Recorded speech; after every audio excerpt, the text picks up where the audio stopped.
about how you're a nationally board certified teacher, which is amazing. Can you tell me a little bit more about your path to Achievement First and kind of the learning that went in along the way? Sure. I'll do a quick version, and then you can let me know if you want me to elaborate on anything. So I entered teaching through a traditional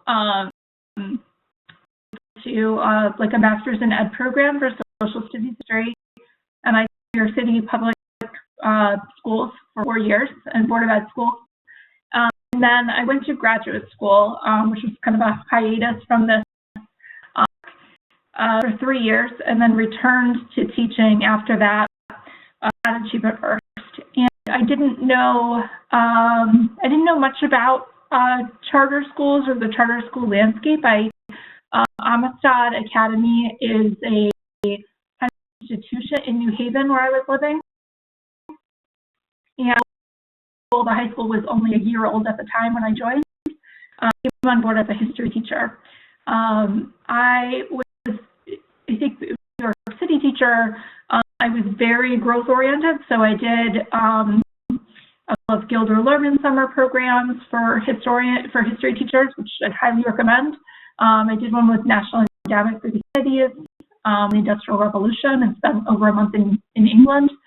Then lots of these teacher professional development opportunities that I think CMOs and teachers don't participate in enough. And those were really key to like intellectual development. I went to graduate school for history. I think it probably contributed to growth I made as a teacher more than anything else. I did one of the College Board workshops in my second year as a teacher, started to teach AP US History. And my experience with that particular workshop was extremely positive. I met a teacher there who became a lifelong mentor to me. But unfortunately, I've learned since then that there's a high variability among the instructors at those. And so if you're using them, I think making sure you reach out to your network about the individual teacher, that the session is probably a good idea. I found myself at High. I think the development I received was very different. And a better teacher in so many ways, in so many kind of different ways than I had been before. National Board is one of the things that I did as an AF teacher. AF has a pathway, which is like a kind of what it's like. And one aspect of it is differentiated PD for teachers who are advanced in their careers. And so as part of that, AF actually supported me in getting National Board certification. So they supported me financially. It's a financial commitment. And they also supported me with a mentor who was an AF person. I still keep in touch with. She worked with me throughout the year, me and 2 other teachers in a small part. Thinking about, growing your team, all 3 of us who went through National Board certification are still with AF. I am the only one who's under 10 years. The other 2 teachers are well over 10 years in service. So I would say it was a good investment. Yeah, and it's very clear to me that you have immersed yourself in your content area in a couple of different ways. Your experience that teaching brings, but then you've also gone to graduate school and taken advantage of workshops, even trial-based workshops. What specifically then that helps pave the way to then create your vision of what social studies look like at Achievement First? Yeah, great. I'm very invested in the shifts that we've made at Achievement First, and I think that we were early adopters. I think there are 2 kind of big misconceptions that the Common Core has regarding history education that I have made a mission to correct. So one of them is that the Common Core calls on us to ensure that knowledge, word knowledge do not get in the way, right? That we take the barriers around the text down and can understand the text. And I think that's promoted in some courses, a return to a really old school history and social studies instruction that's just about filling them up with information. And that is, I think that that's a distortion of the Common Core call. Another is that history is really just a form of reading that's nonfiction, and I think that's also a distortion of the Common Core call. And so what I've been trying to express over a year and a half is that what's rigorous about history is its disciplinary nature, and I think that the work of David Conley supports that, and I think the Common Core ultimately supports that as well. So we push really hard on historical thinking, historical reading. We believe that that modes of reading are defined by the mode of inquiry, that history is an inquiry-based field, and so we teach our history courses in a way that acknowledges the value and the importance of content, is reading as integral but as disciplinary, and it's very inquiry-based.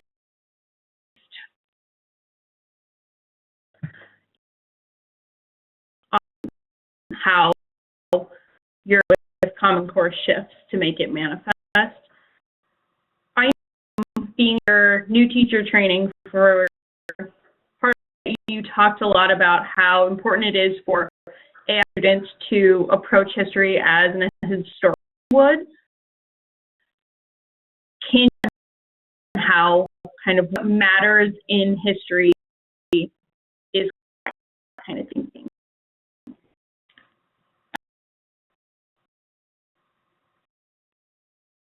We know that most of our kids are not going to go off and become historians, although some will. We have graduates now who are historians and history teachers in our schools. It's really that fact that makes it even more important that we teach kids to think historically. It's a very large civics component to this, but I also think there's just a personal empowerment component to it. To me, there's nothing more basic empowerment about what we do, right? So historians, first and foremost, read texts and investigate evidence in order to develop their own claims, in order to a sense of the truth of the past. Historical fact is elusive. We know that.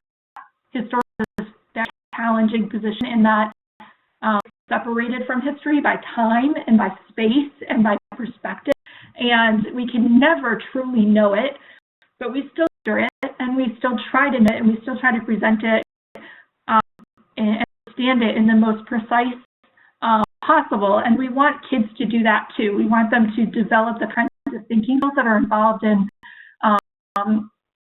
gather their own interpretations and their own understandings of the past as precisely and with as much complexity as they can find. I think historical thinking teaches a kind of education and how you look at evidence that's just not the same, as it goes beyond reading a central idea. I think those kinds of listening skills empower historical thinking, and historical thinking is I think useful in any field of inquiry, including within the sciences.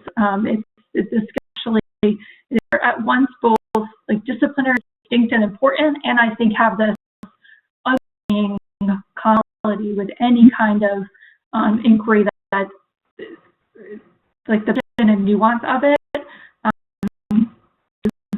is I think critical to any kind of college level work. One of the things that really resonated with my summer in the PD was thinking about how important it was for kids to go just finding answers in text So one of the pitfalls that we saw in classrooms last year was a lot of evidence hunting. So I'm going to find the evidence, picking out quotes. And we did try to illustrate what's the difference between figuring something out and finding it, and or looking it up. And when we talked about the implications of that, and our kids would graduate our schools never having written their own claims, but instead looking for other people's. It just sat really deeply with people that we needed to get on, like reading information in text and write their questions, and get kids to really construct arguments and construct thinking. And to me, that's what historians do. Really, you can articulate that, and I kind of cited that maybe contributed to your thinking. So you referenced, I think you referenced David Conley towards this thinking. Are there other house or historians or research bases that you, when you were developing your vision, to say like, okay, yeah, it's really important that students end up using their own arguments, etc.? The trend that we are on is exactly that. It's probably the most dominant trend in history education right now. So we didn't invent any of this. The College Board is very much in line with the College Board thinking. In fact, the American Historical Association, so I sit on the Council of the American Historical Association. I'm the K-12 person council, and they've just articulated they call it the discipline core, because whenever you use the word standard, that would cover the New York Times, but they use the word discipline core, and they're finding college level historical work in the same way that the College Board is, that in this field are. And so I would name some of those others as the Stanford History Education Group is probably at the forefront of naming these kinds of skills. So SAGG, we have a really robust website. Sam Weinberg is the kind of leader of that group, and Dave Martin, also of Stanford, does a lot of the writing on that work. Some other groups that do historical thinking. There's a website called Historical Thinking Matters. Been training a lot.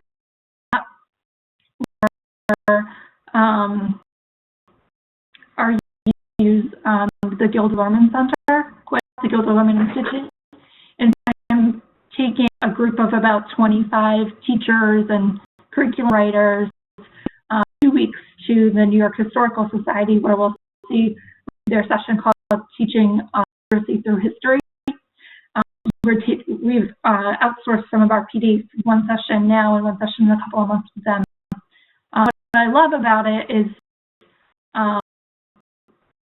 that another version of teaching teachers to teach reading like a historian, but at the same time it's very history focused. So we'll be in the archive, we're going to look at documents, teachers will get their hands dirty in the documents, and I think that if feeling like historians and fired up and really in their gut, feeling like thinking is real, and that it's important that they become our best teachers. So I'm also trying to move teachers in that direction too. So there are a few. Jordan has a great website too. Matters. And then I mentioned world history. So world history is another like recent trend, basically. And there's big history stuff. There's a site called World History for Us All. So we use a lot of those too, that are about interconnectivity and kind of moving away from world history its own. That's another question, like moving away from either the serial civilization, like we're going to do today, and then and then Asia the next, and then Europe the next day. Moving away from that, and also moving away from Western Civ. To kind of defining what global history is. There's like a whole other group of studies for that.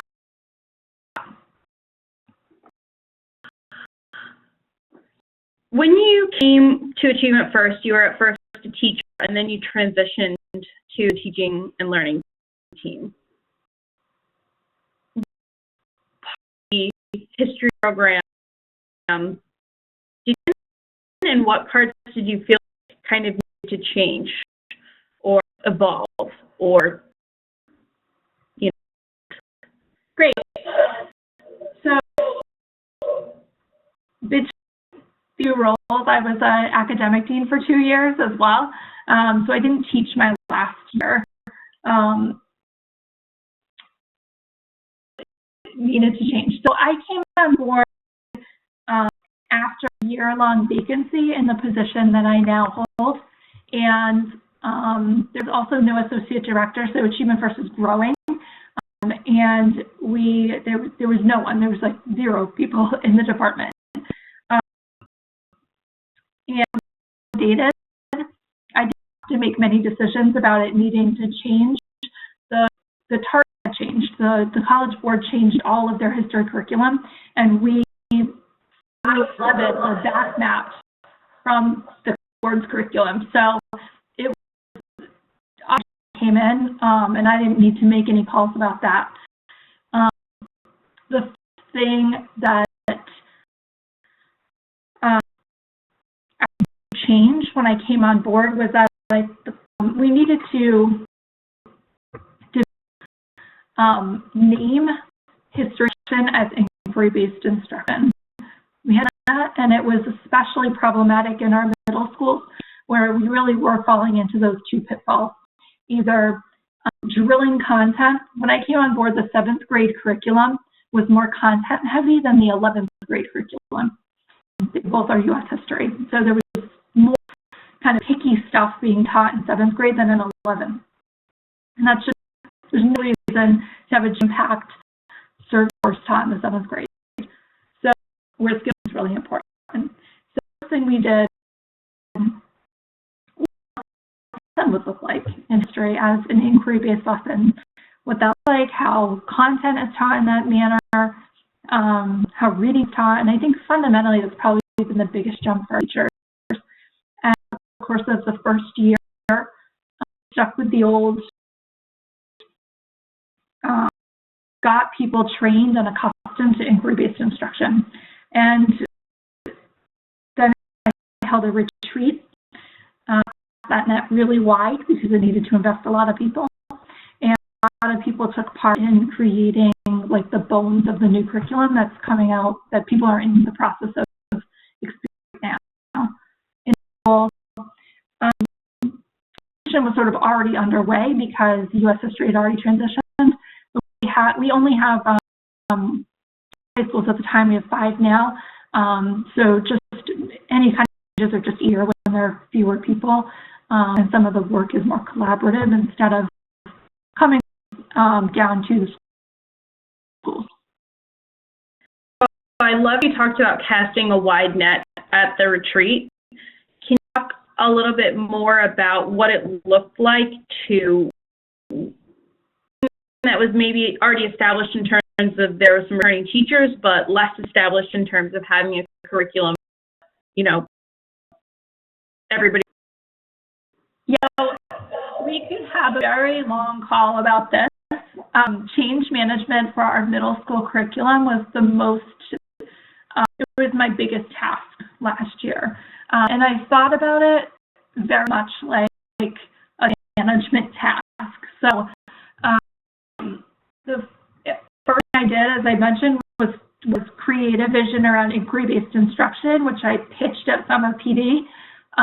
In many of the ways you know, I did the textbook change management stuff. I tried to create a sense of allure of the old curriculum without vilifying people who created it. So the authors of that curriculum are among our teachers today, and certainly didn't want to disparage their work. So really emphasizing that our target had changed and we needed to change, and try to be as aspirational about that as I could. I really do believe that vertical is going to help us to realize our goal of high AP participation and high AP success. And so I practiced ways of trying to convey that as convincingly as I could. And then I tried to train people. I think most resistance comes from fear of confidence.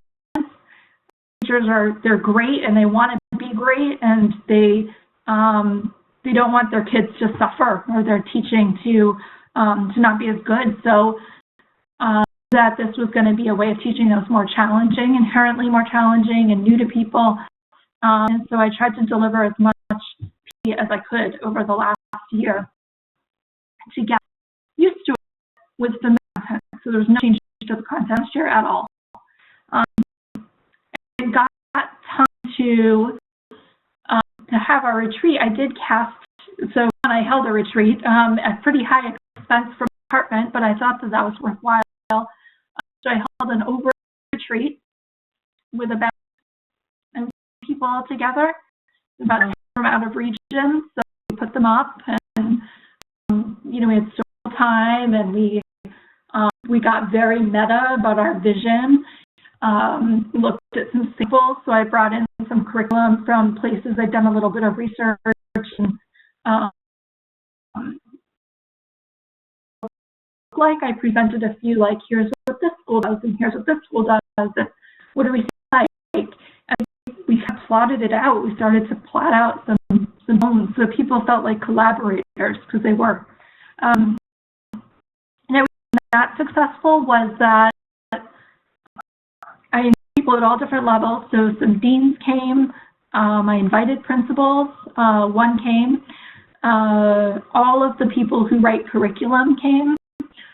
Then lots of other teachers. So I targeted people who were veterans, people who expressed a lot of concern, people who were leaders in their departments, formally or informally. I reached out to them specifically. So we had a good group of people there. And then over the course of the year, building up to that, really focused on making sure that the curriculum fellows were my guiding coalition, that they believed that they got good at it,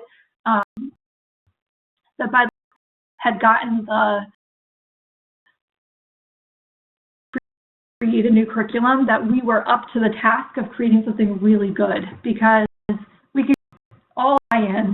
If the first week of school we put out curriculum that was no good, the buy-in would be gone. So I needed to also build skill to ensure that it was going to look good across all of our grades, and teachers were going to see a curriculum in their room.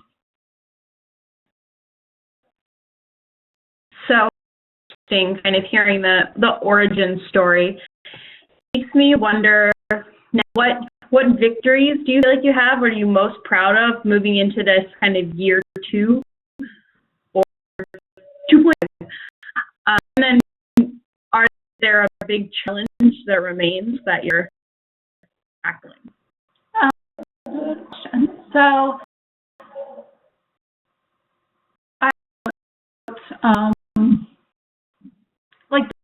our teachers have a lot more trust in me and network support than they did when I came on board. And that comes from the curriculum. They actually support the curriculum, which is a big change, and want to use it. I think I'm proud of the curriculum. I mean, the curriculum is really solid, particularly our 7th and 8th grade curriculum, which is written by the director, so it's written by a person who's not a classroom teacher. Our 6th grade is also very strong. The challenge for us, to be frank, is grade 5. And if anybody on your team has, if any of the programs have strong grade 5 social studies programs, I'm eager to learn more. We've just had such trouble figuring out the right that transition year yet. Figured out how to reading level right, find the sources that allow kids to engage in questions we know they can. So we're confident that our questions are right. We're confident that the content is appropriate for kids in the 5th grade, but struggle mightily to find sources to help them to really grapple with those questions in the 5th grade. So that's been our most challenging year. I mean, as I'm connecting with other people all over, I'm just being in my head about other area at 5 versus starting at 6. Foundation comes to mind, makes me wonder if they're doing anything. So I'm talking to people and hearing anything, I will absolutely, Thanks.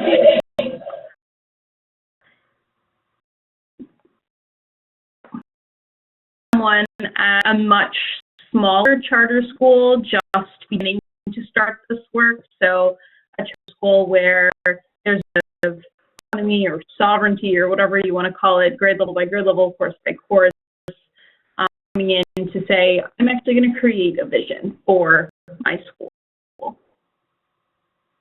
In my school, do you have for someone just starting this work? Academics? Yeah, specifically for academics, even specifically for social studies, vision within a content as you have.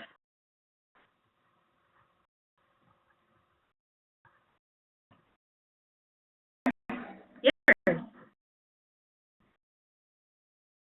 Sorry, that's advanced, by the way. I have an answer. So,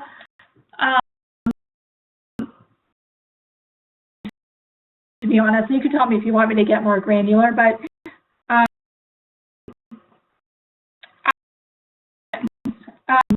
and for anything, but first, I do think you have to try to articulate what your values and goals are. So focus on values and goals when we're thinking about school culture. I think it's just as important in academic programs. Line even between academic program and culture is about my own school design. I would try not to separate those as much as we do. So I think you have to be clear about your values and your goals. And I certainly did that with this program. So it's unequivocally important to me that kids graduate our high schools like having successful in AP courses. And the reason is that we promise all of our kids college graduation. And by 11th grade, we have college ready. Then I think we're at risk of not having fulfilled our promise. So kind of get clear on things like that. We had to get clear on, for social studies, this is particularly important, we had to get clear on what it meant to be a social justice-oriented program. Challenges that I had in my transition, particularly, was there was a lot of social justice language in old curriculum that I think disguised some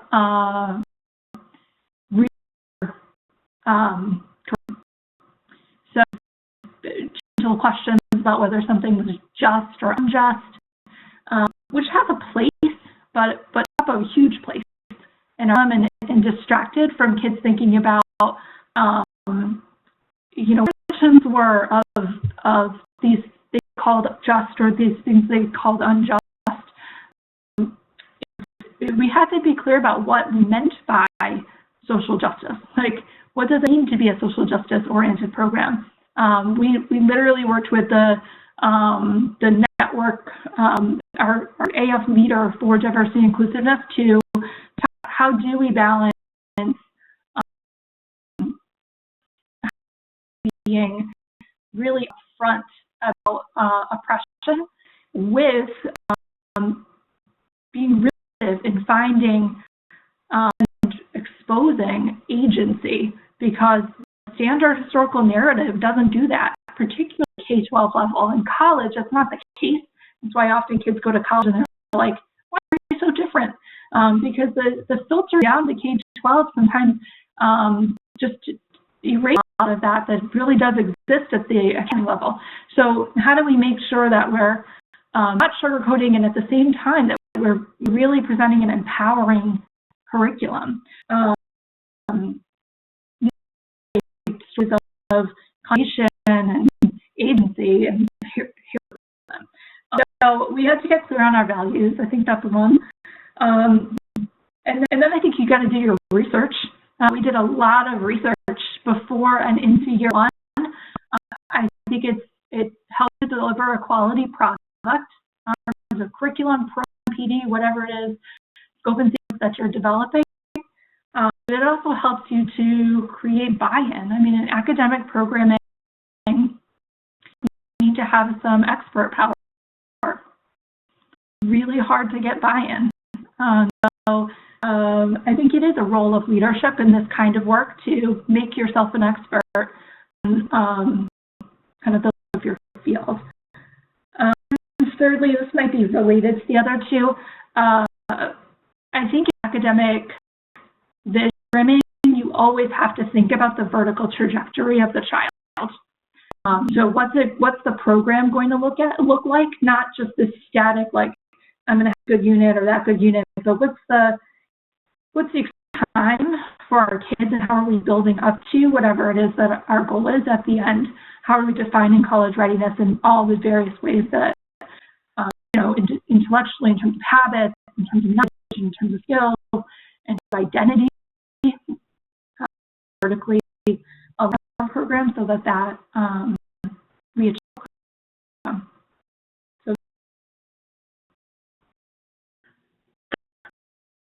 really good advice.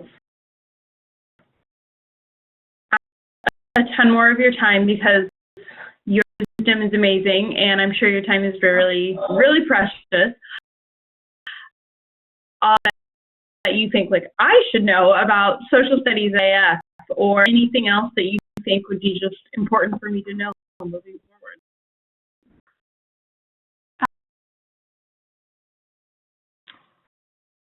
Knowing. Yeah, that's good right now. I mean, we're open source in terms of material. I think people probably already know that. But I'm more to talk with folks. I'm always looking to expand my network too. One of the things I did leave this out. One of the things I did last year was connect with the person who does my same job at SES, does my same job at Uncommon because they're fairly local or in the tri-state area. And we met informally, like every couple of months just to check in. We did like critical friends talks, and it was good to have them as like a go-to email. So I'm always looking to expand that kind of thing if people wanted to connect with me. And it's certainly a practice that made my job easier. Or check in what we're doing and make sure I was on top of the best stuff. And you're in continuous dialogue with lots of people. So yeah, that's a reach out there. I can do the social leader, yes, prep, as soon as I hang up here, just so you have that contact info. I think there's different expertise, and of course, Texas is one of the only not Common Core states, but down the road. Great. Thank you so, so much for this time. This was amazing. And if there's you to be supportive moving forward, please let me know. I am just beginning my own kind of knowledge tour of humanities at AF and spending time open source documents and reading through them. But, I'm a partner if ever I can be. Great. Thanks, Emily.